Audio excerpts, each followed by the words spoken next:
제주 바다를 평생 지켜온 76세 해녀 이영순. 그녀는 두 아들을 장군으로 키워낸 위대한 어머니죠. 군에 간 손자 재원의 면회가 거절되자 할머니 낡은 도시락 가방 하나를 들고 먼 길을 떠납니다. 강원도 최전방 위병소. 이연태 대위는 규정상 불가합니다라며 할머니를 막아섭니다. 하지만 할머니는 흔들림 없이 낡은 피처폰을 꺼내듭니다. 박 총장님, 저예요. 그 전화 한 통에 딱딱했던 군부대는 순식간에 발칵 뒤집힙니다. 현직 합참 전략본부장 박태식 대장, 바로 그녀의 큰아들. 그는 어머니 앞에서 무릎을 꿇습니다. 할머니의 따뜻한 도시락은 손자의 눈물을 넘어 차가운 규율 속에 숨겨진 진정한 인간애를 일깨웁니다. 과연 이 작은 해녀, 할머니의 위대한 사랑은 군대 전체에 어떤 변화를 가져왔을까요? 이제 오디오 시작합니다. 시청하시기 전 구독과 좋아요 부탁드려요. 제주도의 한 어촌 마을. 이른 새벽부터 푸른 바다는 잔잔한 파도를 일으키며 숨을 쉬고 있습니다. 낡았지만 튼튼한 햇여복을 입은 이영순 할머니가 망사리를 든 채 바다로 걸어 들어갑니다. 76이라는 나이가 무색하게 그녀의 걸음은 단단하고 그 작은 체구에서 뿜어져 나오는 강인함은 마치 오랜 세월 거친 바다와 맞서 싸워온 해녀의 삶을 그대로 보여주는 듯합니다. 차가운 물이 발목을 감싸지만 영순의 표정에는 흔들림이 없습니다. 오히려 익숙하고 편안한 미소가 어린 파도 위로 번져나갑니다. 그녀에게 바다는 삶의 터전이자 지친 마음을 기댈 수 있는 유일한 안식처였죠. 영순의 삶은 오로지 가족을 향한 헌신으로 채워져 왔습니다. 큰아들은 육군 장성으로, 작은 아들은 해병대 장성으로 나라를 지키고 있습니다. 두 아들을 군인으로 키워낸 것도 모자라 이제는 늦둥이 외손자 박재원이 21살까지 군에 입대하여 늠름하게 복무하고 있습니다. 영수는 물질을 하면서도 문득문득 손자 재원이의 얼굴을 떠올리곤 합니다. 바닷속에서 전복을 따는 그녀의 손길은 능숙하지만 한편으로는 깊은 생각에 잠긴 듯 보입니다. 손자에게서는 이렇다 할 소식이 없었거든요. 전화도 없고 짧은 편지 한 통도 오지 않았습니다. 차가운 바닷속에서 나와 몸을 녹이던 영순의 눈빛에는 작은 걱정이 깃들기 시작합니다. 손자를 향한 그리움과 걱정은 파도처럼 밀려왔다가 밀려가길 반복합니다. 따뜻한 밥이라도 한 끼 먹이고 싶은 마음이 간절하죠. 영수는 집으로 돌아와 식사를 준비하면서도 내내 마음이 편치 않습니다. 재원이가 군대에 간 지 벌써 한 달이 넘었는데 이렇게 소식이 없었던 적은 없었거든요. 그녀의 주름진 손가락이 무심코 식탁 위 달력을 짚습니다. 며칠 전 신청했던 면회에 대한 답이 올 때가 되었죠. 영수는 어렴풋한 불안감과 함께 애타는 기다림을 이어갑니다. 낡은 시계의 초침 소리만이 고요한 집 안을 채우고 있습니다. 그녀의 눈빛은 멀리 바다를 향해 있지만 마음은 이미 손자가 있는 강원도 최전방으로 향하고 있습니다. 고즈넉한 제주도, 어촌 마을에 차가운 바람이 불어오던 어느 날 아침이었죠. 이영순 할머니는 손수건을 만지작거리며 불안한 기색을 감추지 못했습니다. 우편함에서 발견한 등기 우편물 때문이었죠. 낡고 구겨진 서류 봉투 속에는 군부대에서 보낸 면회 신청 거절 공문이 들어 있었습니다.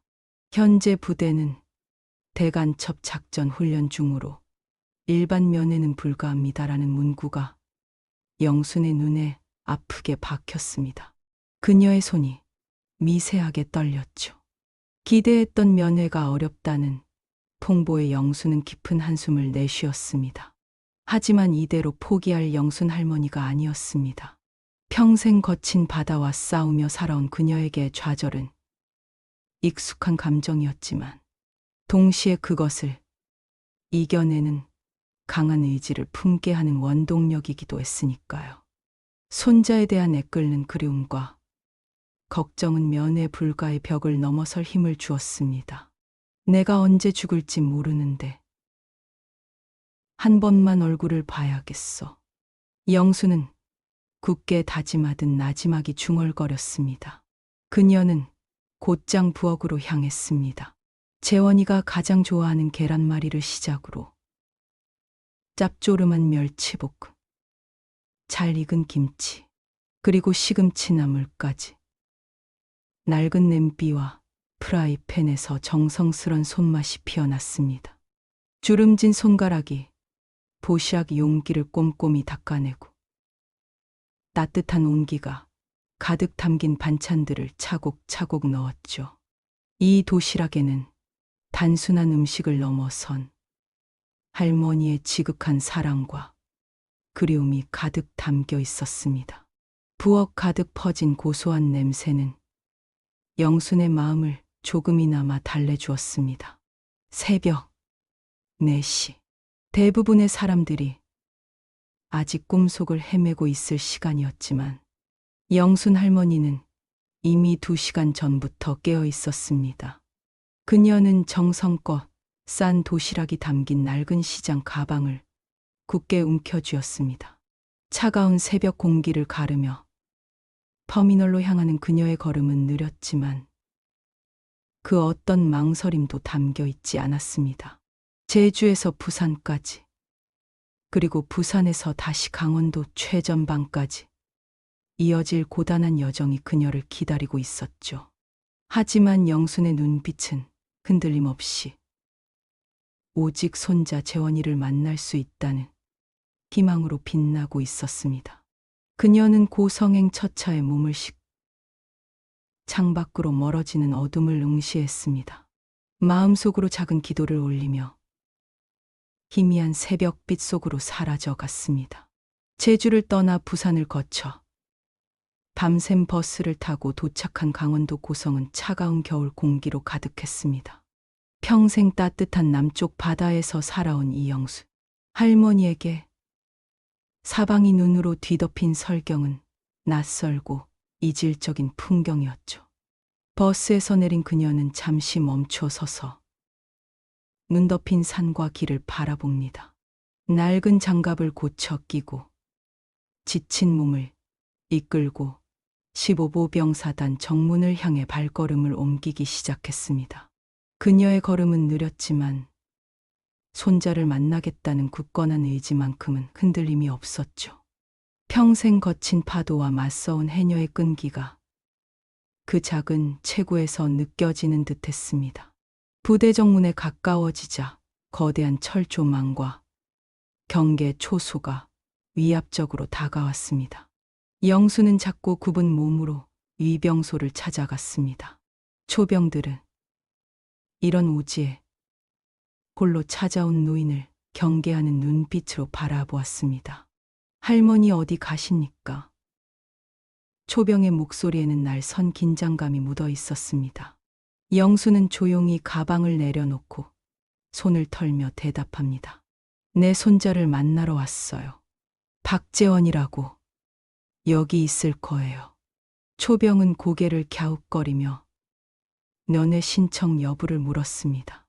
영수는 천천히 낡은 외투 안주머니에서 구겨진 복사본 종이 한 장을 꺼냈습니다. 초병이 그 종이를 받아들고 살피자 그의 얼굴에 당혹감이 스쳤죠. 잠시만요, 할머니.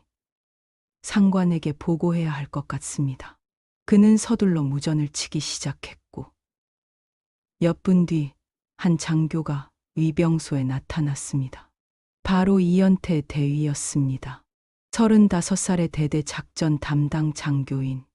그는 깔끔하게 다림질된 군복의 먼지를 털며 차분하게 영순에게 다가왔습니다.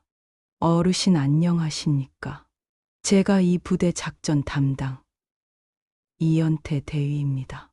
무슨 일로 오셨는지요?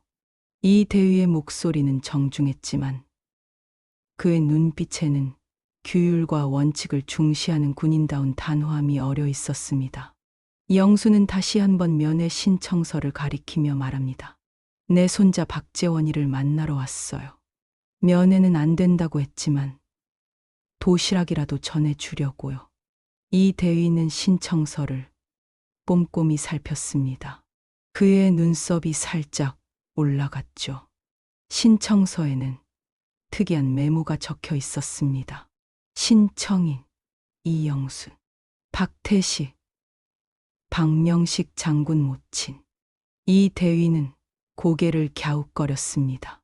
장군의 모친이라고 쉽게 입증할 수 없는 신원이고 그는 이런 상황에 익숙해 보였습니다. 종종 부대에는 특별한 관계를 주장하며 면회를 요청하는 민간인들이 있었으니까요. 어르신 죄송합니다만 현재 우리 부대는 대간첩 작전 훈련 중이라 어떤 면회도 허용되지 않고 있습니다. 도시락도 전달하기 어렵습니다. 저희도 규정대로 할 수밖에 없어요. 안타깝지만 돌아가셔야 할 것 같습니다. 이 대위의 목소리는 정중했지만 그 어떤 타협의 여지도 없어 보였습니다. 군인으로서 규정을 설명하는 그의 태도에는 일말의 동정심이 비쳤지만 그것이 규정을 뛰어넘을 만큼은 아니었습니다. 위병소 앞에는 여전히 차가운 눈발이 흩날리고 작은 노파 하나가 몸을 웅크린 채 서 있었습니다. 이연태 대위의 단호한 거절에도 불구하고 이영순 할머니는 잠시 침묵하더니 낡은 가방을 뒤적이기 시작했습니다. 그녀의 주름진 얼굴에는 어떤 감정도 읽히지 않았지만 깊은 바다처럼 고요한 눈빛은 흔들림 없는 의지를 담고 있었죠. 이 대위는 경계하는 눈빛으로 그녀의 행동을 지켜봅니다. 혹시 가족에게 연락해 데리러 오게 하려는 건가 하는 생각을 했을지도 모릅니다. 가방에서 영순이 꺼낸 것은 요즘 시대에는 보기 드문 오래된 버튼식 피처폰이었습니다. 그녀는 천천히 전화기를 켜고 밝아진 화면 위에서 손가락으로 전화번호부를 스크롤했습니다. 이 대위는 그저 노인의 행동을 지켜볼 뿐 별다른 제지를 하지 않았습니다. 위병소 주변은 고요했고 오직 바람 소리와 멀리서 들려오는 군인들의 훈련 소리만이 이 공간을 채우고 있었죠. 눈은 계속해서 내렸고 영순의 낡은 외투 위에도 하얀 눈이 쌓이기 시작했습니다. 하지만 그녀는 꿈쩍도 않고 전화가 연결되기를 기다리고 있었습니다. 이 모습은 마치 수십 년간 거친 바다와 맞서 살아온 해녀의 인내와 끈기를 그대로 보여주는 듯했습니다. 영순의 손가락이 한 연락처에서 멈추. 그녀는 통화 버튼을 눌렀습니다. 신호음이 울리고 잠시 후 전화가 연결되자 위병소의 차가운 공기 속에 그녀의 목소리가 놀랍도록 또렷하게 울려 퍼졌습니다. 박 총장님, 저예요. 그 순간 이연태 대위의 표정이 미묘하게 변했습니다. 박 총장님이라니. 그의 눈빛에 의심과 함께 알 수 없는 경계심이 섞여들었죠. 영수는 계속해서 말했습니다. 재원이가 있는 부대인데 면회를 왔는데 안 된대요. 좀 봐줄 수 있을까요? 전화 너머에서는 잠시 침묵이 흘렀습니다. 영수는 그저 기다렸습니다. 평생 기다림에 익숙한 사람이었으니까요. 바다에서 물질할 때도, 아들들이 군에 있을 때도, 그리고 지금도 인내는 그녀의 두 번째 천성이었습니다. 마침내 전화 너머에서 차분하고 권위 있으면서도 따뜻한 남자의 목소리가 들려왔습니다. 어머니, 지금 어디 계십니까? 영수는 간단히 대답했습니다. 15사단 정문이요. 상대방은 망설임 없이 말했습니다. 알겠습니다. 금방 갑니다. 그곳에 계세요. 통화가 끝나자 영수는 조용히 전화를 끊었습니다. 그녀의 얼굴에는 어떤 승리감 같은 것도 없었고 그저 평온함만이 가득했습니다. 이 대위는 혼란스러운 표정으로 영순을 바라봤습니다. 할머니, 지금 누구와 통화하신 겁니까? 그의 목소리에는 약간의 긴장감이 깃들어 있었습니다. 영수는 담담하게 대답했습니다. 우리 큰아들이요. 큰아들이 누구시라고요? 박태식이요. 총장인가 그런 직함을 가진 아들이에요. 이 대위의 얼굴이 창백해졌습니다. 박태식. 그 이름은 군에서 모르는 사람이 없는 이름이었습니다. 현직 합참 전략본부장, 전 육군 참모차장, 삼성 장군. 그가 정말 이 노파의 아들이라면 이 대위는 급히 무전기를 들어 대대장에게 보고했습니다. 부대에는 일촉즉발의 긴장감이 감돌기 시작했습니다. 이연태 대위의 다급한 무전은 삽시간에 부대 전체를 뒤흔들었습니다. 대대장님, 위병소에 특이 상황 발생했습니다. 민간인 강문자가 합참 전략본부장 박태식 대장의 어머니라고 주장하고 있습니다. 무전기 너머로 잠시 정적이 흘렀고 이내 대대장의 목소리가 들려왔습니다. 확인된 사항입니까? 대위. 이 대위는 아직 확실치 않지만 방금 통화하는 것을 목격했고 상대방을 박 총장님이라 불렀다는 사실을 보고했습니다. 대대장은 잠시 고민하는 듯 했지만 곧 지시를 내렸죠. 일단 위병소 응접실로 모시고 기다리게 하세요. 본인 확인이 될 때까지 특별한 대우는 하지 말고 정중히 대하세요. 이 대위는 곧바로 영순 할머니에게 다가가 그의 태도가 미묘하게 달라졌음을 알 수 있었습니다. 조금 전까지의 냉정함은 사라지고 약간의 불안감과 조심스러움이 느껴졌죠. 할머니, 추우시니 위병소 안으로 들어가서 기다리시겠습니까? 확인 절차가 필요해서요. 영수는 고개를 끄덕이고 천천히 위병소 안으로 들어갔습니다. 정확히 15분 후 부대 전체에 날카로운 경계 경보가 울려 퍼졌습니다. 사단장 도착 예정이라는 긴급 지시와 함께 모든 지휘관은 정문으로 집결하라는 명령이 떨어졌죠. 이 대위의 무전기에서는 더욱 놀라운 소식이 전해졌습니다. 합참 전략본부장 박태식 대장 동행 예정. 부대 전체가 술렁였습니다.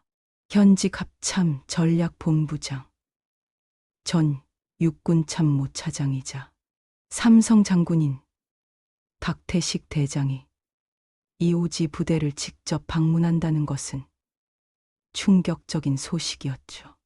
위병소 안 영순 할머니는 여전히 조용히 앉아 있었습니다.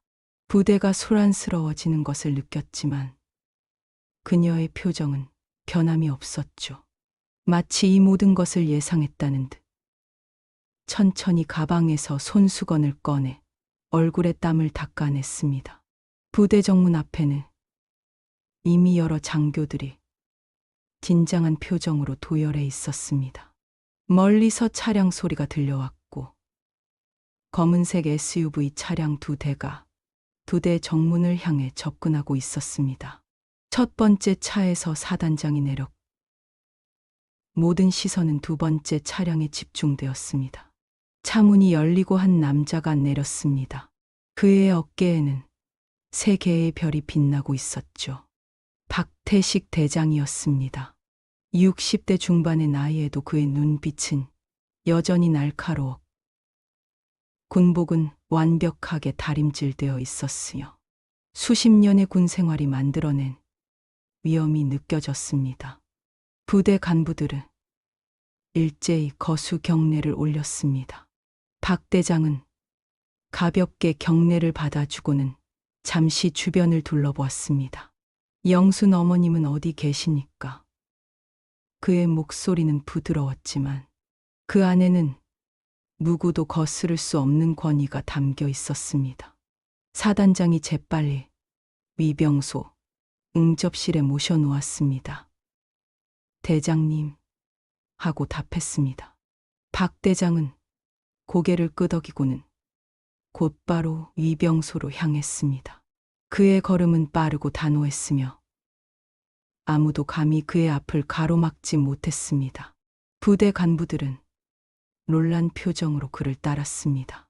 위병소에 들어서자마자 박 대장의 시선은 응접실 창가에 앉아 있는 작은 노인에게 고정되었습니다. 영수는 창밖을 바라보고 있어서 아들이 도착한 것을 알아차리지 못하고 있었습니다. 박 대장은 잠시 그 모습을 바라보았습니다. 그의 강인한 얼굴에 순간 복잡한 감정이 스쳤죠. 존경과 사랑, 그리고 약간의 미안함이 섞인 감정이었습니다. 박 대장은 응접실 문을 열고 들어섰습니다. 영순이 고개를 돌려 아들을 바라보자 그녀의 얼굴에 잔잔한 미소가 번졌습니다. 그것은 승리의 미소가 아니라 오랜 세월을 함께한 가족을 만난 자연스러운 기쁨의 표현이었습니다. 그리고 다음 순간 모든 사람을 놀라게 하는 일이 벌어졌습니다. 삼성 장군 박태식 대장이 어머니 앞에서 두 무릎을 꿇고 정중히 고개를 숙인 것입니다. 그것은 군인의 경례가 아닌 아들이 어머니께 드리는 지극한 공경의 표시였습니다. 어머니, 추우셨죠? 제가 너무 늦었습니다. 영수는 아들의 어깨에 손을 얹고 미소 지었습니다. 괜찮아. 내가 갑자기 온 거니까. 이 장면을 지켜보던 부대 간부들은 모두 경직된 표정으로 굳어 있었습니다. 특히 이연태 대위의 얼굴은 창백하게 질렸습니다. 그는 지금까지 이 노파를 그저 평범한 면회객으로 취급했고 심지어 돌려보내려고까지 했습니다. 그리고 지금 그녀는 대한민국에서 가장 강력한 군인 중 한 명의 어머니였던 것입니다. 박태식 대장은 어머니 앞에서 무릎을 꿇었다가 이내 일어나 어머니의 낡은 외투를 정돈해 드렸습니다. 그의 강인한 눈빛은 따뜻했지만 그 안에는 누구도 거역할 수 없는 권위가 담겨 있었죠. 그는 주변 간부들을 둘러보며 단호하게 말했습니다. 어머니를 본부 응접실로 모십시오. 그리고 손자 박재원, 일병을 즉시 호출하세요. 대대장이 재빨리 거수 경례를 하고 명령을 전달했습니다. 영순 할머니는 천천히 일어나 아들의 팔을 잡았습니다. 그녀의 작은 체구는 장군의 거대한 체격 옆에서 더욱 작아 보였지만 그 모습에는 거대한 바다 앞에 선 작은 해녀의 당당함 같은 이상한 위엄이 깃들어 있었습니다. 부대 본부로 향하는 길. 모든 병사들과 간부들은 경례를 올렸습니다. 그들은 장군에게 경례하는 것이었지만 동시에 그 옆에 선 작은 노파에게도 자연스럽게 존경을 표하고 있었죠. 영수는 그런 시선들을 느끼면서도 특별히 신경 쓰지 않는 듯 했습니다. 그녀에게는 오직 손자 재원이를 만나는 것만이 중요할 뿐이었습니다. 본부 건물로 들어서며 박 대장은 사단장에게 나지막이 물었습니다. 어머니께서 면회를 신청하셨을 때 왜 즉시 연락을 주지 않았습니까? 사단장의 얼굴이 창백해졌습니다. 죄송합니다. 대장님, 저희가 확인 절차에서 실수가 있었던 것 같습니다. 면회 신청서에 어머님의 신원이 명확히 표시되어 있었는데도 불구하고 박 대장은 고개를 끄덕일 뿐 더 이상 말을 잇지 않았습니다. 지금은 어머니를 편안하게 해드리는 것이 우선이라고 생각했기 때문이었죠. 하지만 그의 눈빛에서 이 문제가 여기서 끝나지 않을 것임을 모두가 알 수 있었습니다. 본부 응접실은 위병소의 작은 방과는 차원이 달랐습니다. 깨끗하게 정돈된 공간에 부드러운 소파와 테이블이 준비되어 있었죠. 영수는 소파에 앉아 천천히 가방을 풀기 시작했습니다. 그녀의 손에서 도시락통이 나왔습니다. 정성껏 준비한 반찬들이 가지런히 담겨 있었죠. 재원이가 좋아하는 음식들이에요. 오래 기다려서 좀 식었을 텐데. 박 대장은 어머니의 손을 잡으며 말했습니다. 곧 재원이가 올 겁니다. 어머니, 기다리시느라 고생 많으셨어요. 영수는 미소 지었습니다. 그녀의 미소는 한평생 바다와 싸우며 살아온 강인함과 두 아들을 장성으로 키워낸 따뜻함이 공존하는 특별한 미소였습니다. 그 미소 앞에서는 삼성 장군도 그저 어머니의 아들일 뿐이었죠. 응접실 문 밖에서 급하게 달려오는 발소리가 들렸습니다. 영순의 눈이 기대감으로 빛났습니다. 드디어 그녀가 그토록 보고 싶어 했던 손자를 만날 시간이었죠. 문이 열리고 급하게 달려온 듯 숨을 헐떡이는 젊은 병사 하나가 서 있었습니다. 바로 박재원 일병이었습니다. 그는 전투복 차림으로 땀에 젖어 있었는데 갑작스러운 호출에 훈련장에서 달려온 것이 분명했습니다. 재원은 방안을 둘러보다가 그 자리에 얼어붙었죠. 장성들이 가득한 방 안에서 가장 먼저 그의 눈에 들어온 것은 다름 아닌 자신의 할머니였습니다. 할매, 여긴 어떡해요? 재원의 목소리가 떨렸습니다. 그는 혼란스러운 표정으로 방 안의 상황을 이해하려 애썼습니다. 영수는 손자를 보자 환한 미소를 지었습니다. 그 미소는 바다의 파도처럼 깊고 넓었죠.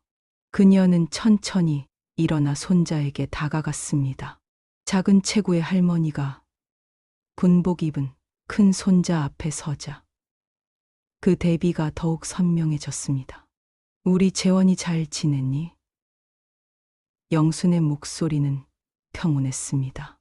마치 그들이 제주도 집에서 일상적인 대화를 나누는 것처럼 말이죠. 재원은 여전히 혼란스러운 표정이었습니다. 그는 방 안의 장성들을 보고 경직된 자세를 취했고 특히 외삼촌인 박태식 대장을 보자 더욱 긴장했습니다. 재원은 군에 입대할 때 특별한 대우를 원치 않아 외가 성씨가 아닌 어머니의 성을 따라 박재원으로 입대했고 외할머니와 외삼촌들의 관계를 부대에 알리지 않았던 터였습니다. 할머니, 대체 어떻게 오셨어요? 여긴 민간인이 쉽게 올 수 있는 곳이 아닌데. 재원은 여전히 상황을 이해하지 못하고 있었습니다. 박 대장이 조용히 개입했습니다. 재원아, 할머니께서 너를 보고 싶어 하셔서 면회를 신청하셨단다. 하지만 부대에서 면회를 거절했고 할머니는 직접 찾아오셨단다. 재원의 눈이 커졌습니다. 그는 할머니의 여정을 상상하며 가슴이 뭉클했습니다. 제주에서 부산으로 다시 강원도 최전방까지 76의 노인이 그 긴 여정을 홀로 감당했다는 사실이 그를 압도했습니다. 할매, 왜 그렇게까지? 재원의 목소리가 흔들렸습니다. 영수는 답 대신 가방에서 도시락을 꺼냈습니다. 정성스럽게 싼 보자기를 풀면서 그녀는 말했습니다. 밥은 먹고 다니니? 내가 좋아하는 계란말이. 오늘은 김도 넣었지. 도시락이 열리자 계란말이, 멸치볶음, 김치, 시금치나물 등 재원이 어릴 적부터 좋아하던 반찬들이 가지런히 담겨 있었습니다. 비록 긴 여정으로 차가워진 음식이지만 그 정성만큼은 여전히 따뜻하게 느껴졌습니다. 재원의 눈에 눈물이 고였습니다. 그는 군인이 된 처음으로 감정을 억누르지 못했습니다. 눈물을 참으려 애썼지만 결국 뺨을 타고 한 방울 두 방울 떨어지기 시작했습니다. 그 눈물은 할머니의 사랑에 대한 그리고 자신의 무심함에 대한 복잡한 감정의 표현이었을 것입니다. 할매, 저 전화도 못 드리고 편지도 못 보내고. 재원이 흐느꼈습니다. 영수는 손자의 등을 토닥이며 말했습니다. 괜찮아. 군대는 바쁜 곳이니까.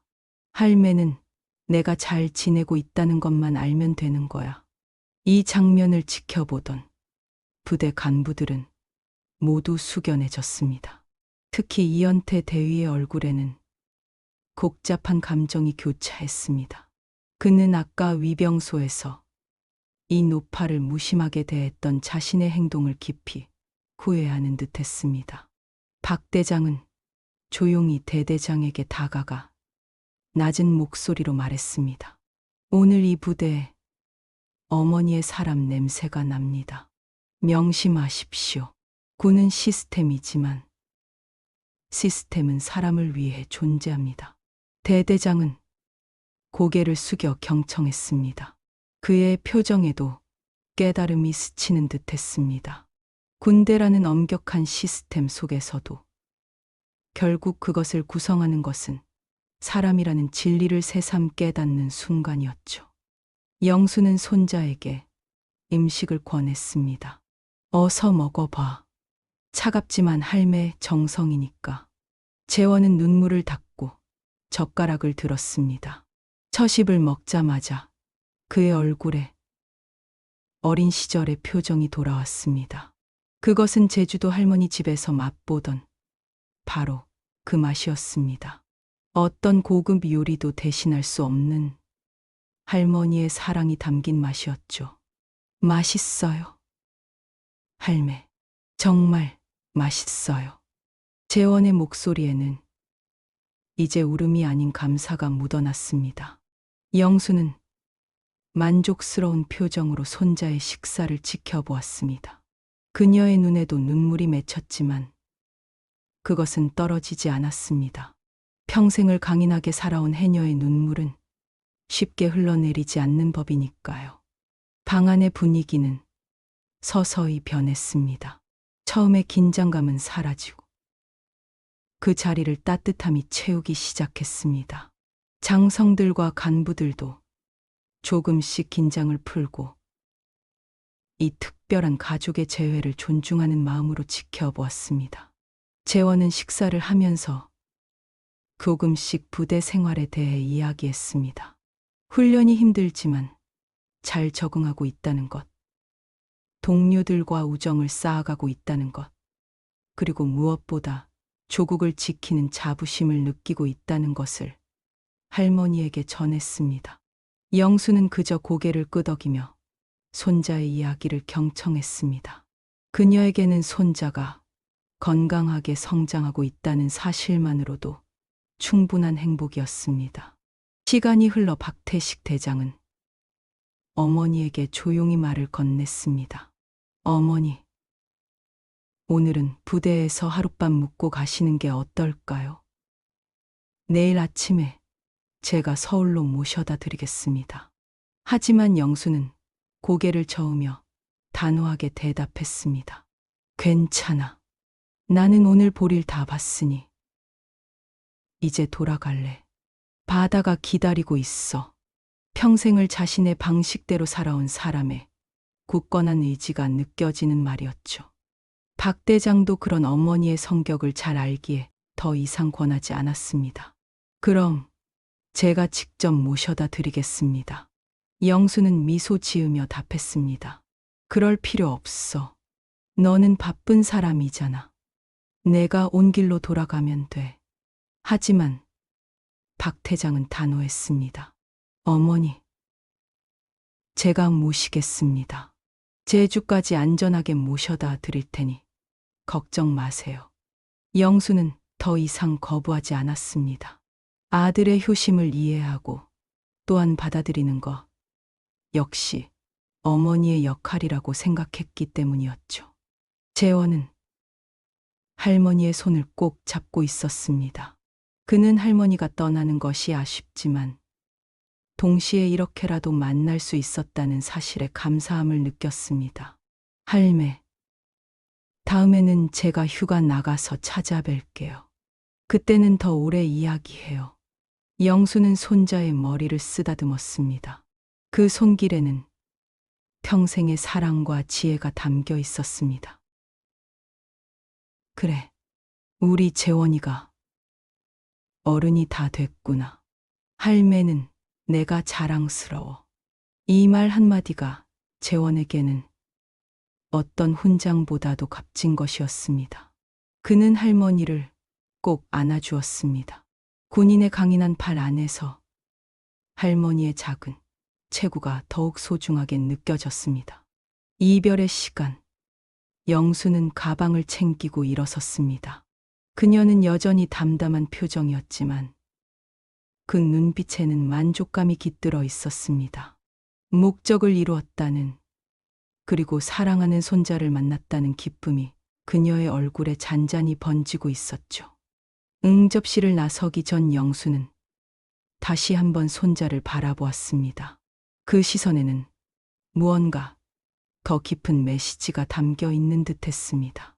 아마도 그것은 어떤 상황에서도 사람답게 살라는 무언의 가르침이었을지도 모릅니다. 영수는 평생 그렇게 살아왔고 그녀의 아들들과 손자도 그렇게 살기를 바라는 마음이었을 것입니다. 박 대장이 어머니의 팔을 부축하며 응접실을 나섰습니다.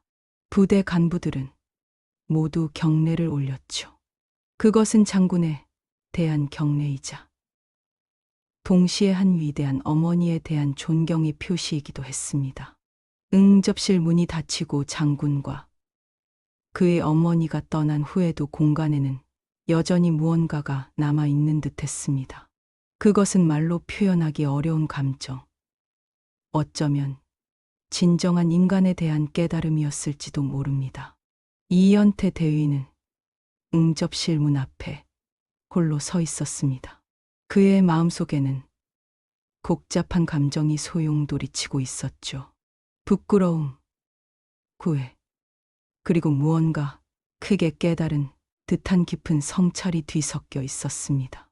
이 대위는 잠시 망설이다가 결심한 듯 복도를 따라 걷기 시작했습니다. 그는 박태식 장군과 이영순 할머니를 찾고 있었습니다. 그들이 부대를 떠나기 전에 꼭 해야 할 말이 있었기 때문이었죠. 복도를 따라 걸으며 이 대위는 오늘 있었던 일들을 되새겨 보았습니다. 아침에 위병소에서 만난 작은 노파, 그녀를 무심하게 대했던 자신의 태도, 그리고 나중에 밝혀진 충격적인 진실까지. 대대정문 근처에서 마침내 그는 박 대장과 영순 할머니를 발견했습니다. 박 대장은 어머니의 외투를 살피며 무언가 말하고 있었고 영순 할머니는 조용히 웃고 있었습니다. 그 모습은 단순한 장군과 노모의 관계가 아니라 깊은 존경과 사랑으로 연결된 인간, 대인간의 관계처럼 보였습니다. 이 대위는 잠시 멈춰서 그 모습을 지켜봅니다. 그는 오랫동안 군인으로 살아왔고 규율과 계급, 명령과 복종의 세계에 익숙했습니다. 하지만 오늘 그는 무언가 다른 것을 보았습니다. 규율 너머의 인간의, 계급 너머의 존중, 그리고 무엇보다 한 어머니의 무조건적인 사랑을 말이죠. 깊은 숨을 들이마신 후 이 대위는 두 사람에게 다가갔습니다. 그의 걸음은 무겁지만 결연했습니다.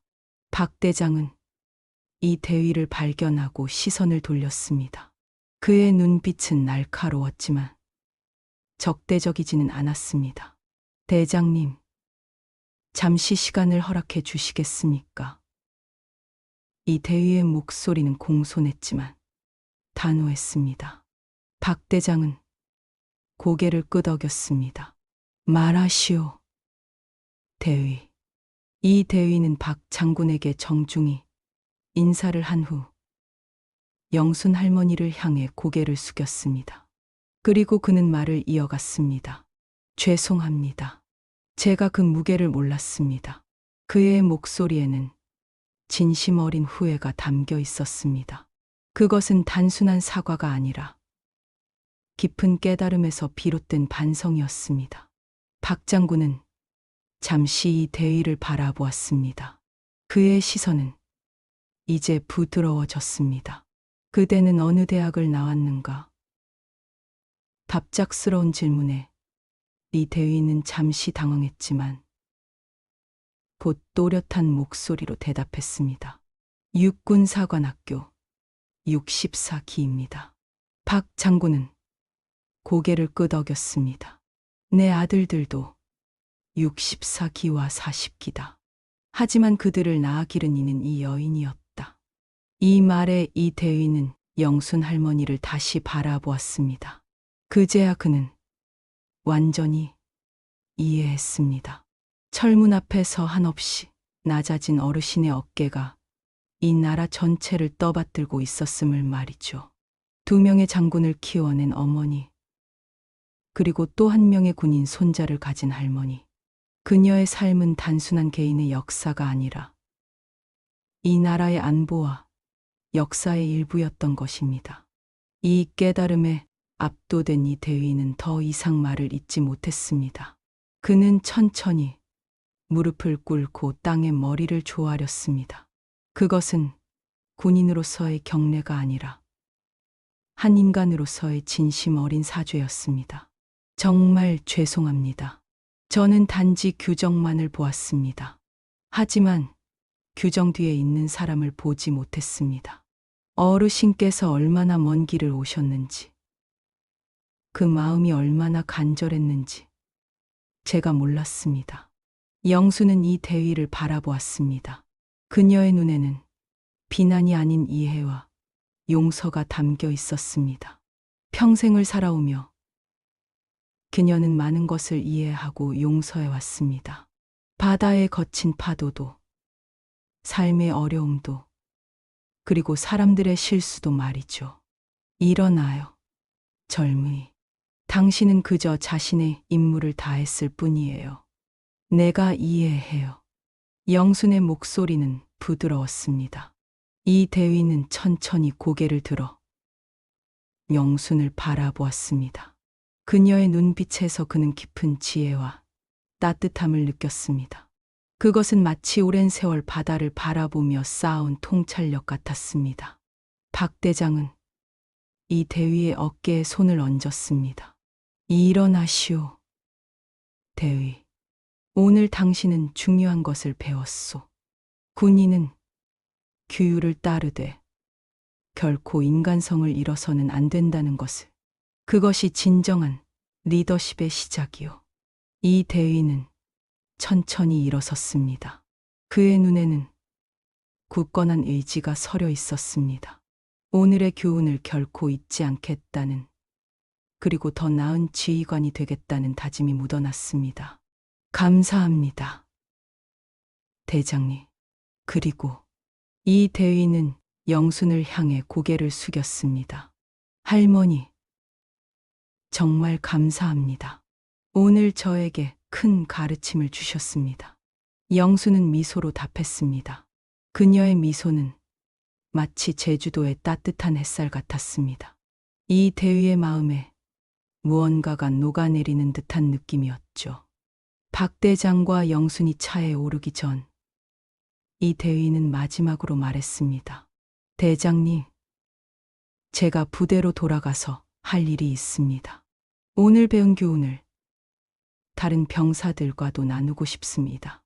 박 대장은 만족스러운 표정으로 고개를 끄덕였습니다. 그렇게 하시오, 대위. 변화는 항상 한 사람의 깨달음에서 시작되는 법이오. 차량이 출발하고 이 대위는 경례를 올렸습니다. 그것은 단순한 의례적 행위가 아니라 진정한 존경과 감사의 표현이었습니다. 차량이 시야에서 사라질 때까지 그는 그 자세를 유지했습니다. 부대로 돌아가는 길.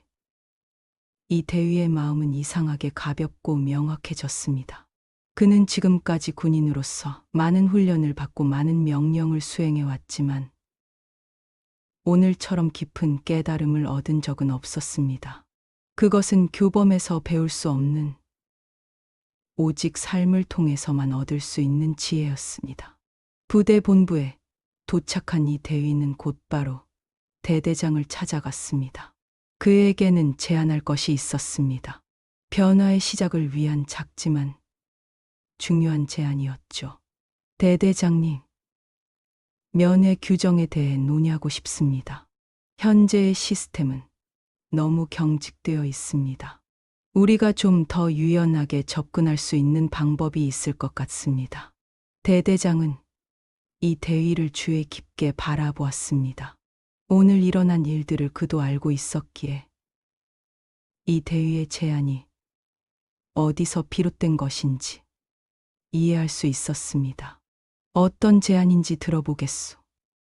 대위. 이 대위의 눈빛이 반짝였습니다. 그는 이제 단순한 규정 집행자가 아니라 변화의 주체가 되기로 결심한 것 같았습니다.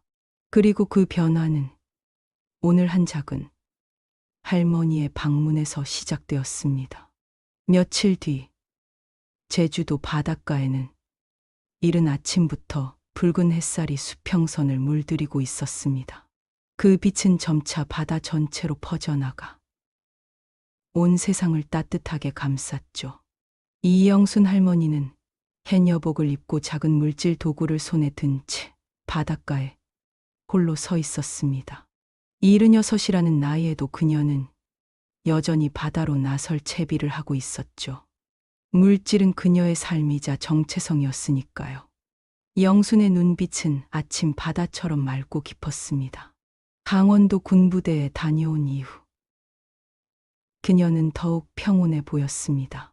손자 재원이를 만났다는 안도감, 그리고 아들 박태식의 변함없는 효심이 그녀에게 큰 위안이 되었을 겁니다. 영수는 천천히 바다로 발을 들였습니다. 차가운 물이 발목을 감쌌지만 그녀는 전혀 움츠러들지 않았습니다. 평생 이 바다와 함께한 그녀에게 이 차가움은 오히려 친숙한 포옹과도 같은 것이었죠. 그때 마을에서 온 젊은 해녀 하나가 영순에게 다가왔습니다. 할머니, 우체부 아저씨가 할머니 찾아요. 편지가 왔대요. 영순은 고개를 끄덕이고 천천히 바다에서 나왔습니다. 그녀는 해안가에 놓인 작은 의자에 앉아 젖은 발을 닦으며 우체부를 기다렸습니다. 곧 우체부가 자전거를 타고 도착했습니다. 영순 할머니, 편지 왔습니다. 군대에서 온 것 같은데요. 영순은 고마움을 표하며 편지를 받았습니다. 봉투에는 박재원이라는 이름과 함께 군부대 주소가 적혀 있었습니다. 영순의 눈이 반짝였습니다. 손자로부터 온 첫 번째 편지였습니다. 영순은 천천히 조심스럽게 봉투를 뜯었습니다. 그녀의 손가락은 물질로 거칠어졌지만 이 순간만큼은 매우 섬세하게 움직였죠. 봉투 안에서 꺼낸 편지는 군용 편지였습니다. 재원이의 반듯한 글씨체가 눈에 들어왔습니다. 영수는 편지를 펼치고 천천히 읽기 시작했습니다. 할머니, 안녕하세요. 손자 재원입니다. 할머니 덕분에 큰 은혜를 입었습니다. 정말 감사드려요. 할머니가 찾아오신 이후로 우리 부대가 많이 변했어요. 더 따뜻해졌달까요? 이 대위님도 완전히 다른 사람이 되셨어요. 항상 병사들의 이야기를 먼저 들어주시고 면회도 더 자주 허락해 주십니다. 영순의 입가에 미소가 번졌습니다. 그녀는 계속해서 편지를 읽어 나갔습니다. 할머니, 그날 이후로 우리 대장님도 바뀌었어요. 이제는 사람 먼저 보는 분이에요. 저도 할머니처럼 누군가의 무게를 견딜 수 있는 사람이 될게요. 충성. 외손자 박재원 드림. 편지의 마지막에는 짧은 추신이 적혀 있었습니다. 다음 달에 휴가가 나옵니다. 할머니, 캣여복 입은 모습을 보고 싶어요. 함께 바다에 나가요. 영수는 편지를 다 읽고 천천히 접었습니다. 그녀의 눈가에 작은 눈물이 맺혔습니다. 그것은 기쁨의 눈물이자 자랑스러움의 눈물이었습니다. 그녀는 손수건으로 눈물을 닦고 편지를 조심스럽게 햇여복 주머니에 넣었습니다. 바다를 향해 다시 걸음을 옮기는 영순의 발걸음이 이상하게 가벼웠습니다. 평생을 이 바다와 함께 살아온 그녀는 이제 또 다른 기쁨을 안고 바다로 돌아가는 것이었죠. 그녀의 아들들은 이미 나라를 지키는 큰 별이 되었고, 이제 손자까지 그 길을 따르고 있었습니다.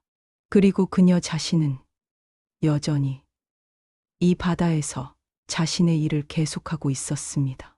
영수는 바다에 들어가기 전 잠시 멈춰 서서 먼 하늘을 바라보았습니다. 그곳에는 아직 몇 개의 별이 희미하게 남아 있었습니다. 아침 햇살에 사라져가는 별들이지만 그들은 분명 그곳에 존재하고 있었습니다. 마치 그녀의 산처럼 보이지 않는 곳에서도 묵묵히 빛나고 있는 존재들 말입니다. 물안경을 쓰고 호흡기를 입에 물기 전 영수는 작은 기도를 올렸습니다. 그것은 아들들과 손자를 위한 기도이자 그녀가 사랑하는 모든 이들을 위한 기도였습니다. 그리고 마지막으로 그녀 자신을 위한 기도이기도 했죠. 오늘도 무사히 바다와 함께할 수 있게 해주세요. 영수는 깊게 숨을 들이마시고 바다로 뛰어들었습니다. 그녀의 몸이 물속으로 사라지고 잔잔한 물결만이 수면 위에 남았습니다. 그 모습은 마치 별이 하늘로 돌아가는 것과도 같았습니다. 마을의 다른 해녀들도 하나둘 바다로 들어갔습니다. 그들은 각자의 리듬으로 물질을 시작했습니다. 때로는 함께, 때로는 홀로. 하지만 그들은 모두 같은 바다에서 호흡하고 있었습니다. 마치 이 나라의 모든 사람들이 비록 서로 다른 위치에 서지만 같은 하늘 아래 살아가는 것처럼 말입니다. 잔잔한 파도 너머 작은 어촌 마을에도 한 줄기 별빛이 내려앉았습니다. 그것은 영순의 삶이 만들어낸 빛이었습니다. 아들들을 통해, 손자를 통해, 그리고 그녀가 만난 모든 사람들을 통해 퍼져나가는 따뜻한 빛 말입니다.